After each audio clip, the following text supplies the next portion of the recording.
அர்த்தமுள்ள வாதங்கள்லாம் இந்த புத்தரில். இந்த புத்தகத்துக்கு முன்னாடி வேறு என்னென்ன புத்தகம்லாம் எழுதியிருக்கிறீங்களா? பண்ணி கொடுப்பான். உரையாடல் தொடங்கணும். 2 பேர் சந்திச்சுக்கிறோம்னாவே உரையாடல் ஆரம்பிக்கணும். பேசுறதுன்றது இப்போ குறைஞ்சிக்கிட்டே வருது.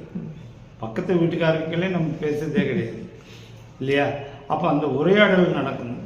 நீங்கள் இன்னைக்கு மொபைலில் பேசக்கூடிய விஷயங்கள் எந்த அர்த்தமும் இல்லாது. அதுக்காக தான் அந்த வார்த்தைக்குள்ள வாதங்கள் எதுவுமே இல்லாமல் கடலை போடுறதுன்னு சொல்லுவாங்கல்ல, அது மாதிரி மணிக்கணக்கில் பேசிக்கிறாங்க. அப்போ அதெல்லாம் நம்மளுடைய நேரத்தை எதுக்கு செலவிடணும்? அது நம்ம வாழ்க்கையை மாற்ற முடியுமா அப்படின்றது ரொம்ப ரொம்ப முக்கியமானது. இப்போ நம்ம இந்த ஒரு செயல்பாடு எனக்கு அது பயன்படுமா? அது அவசியம் இல்லை. இந்த புத்தகம் எழுதுகிறேன், அதனால என்ன பயன்?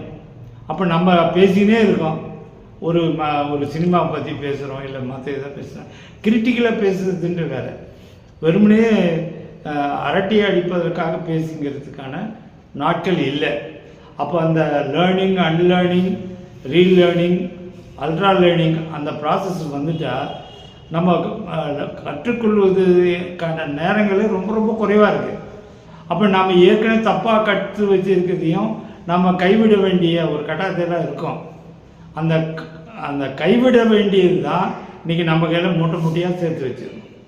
இந்த மைண்ட் செட்டு எல்லாமே அந்த கைவிட வேண்டியதில் இந்த மூட்டையை பிரிச்சுன்னா இதெல்லாம் உட்காந்துக்குது.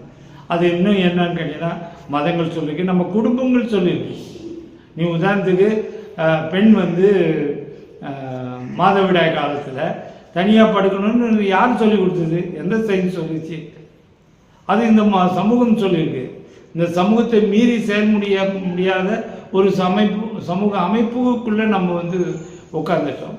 அப்போ இதெல்லாம் பாதிக்கப்படணும். இப்போ நீங்கள் நானும் இதை பேசுகிற மாதிரி கிராமங்களில் பேசணும், பெண்கள் பேசணும்.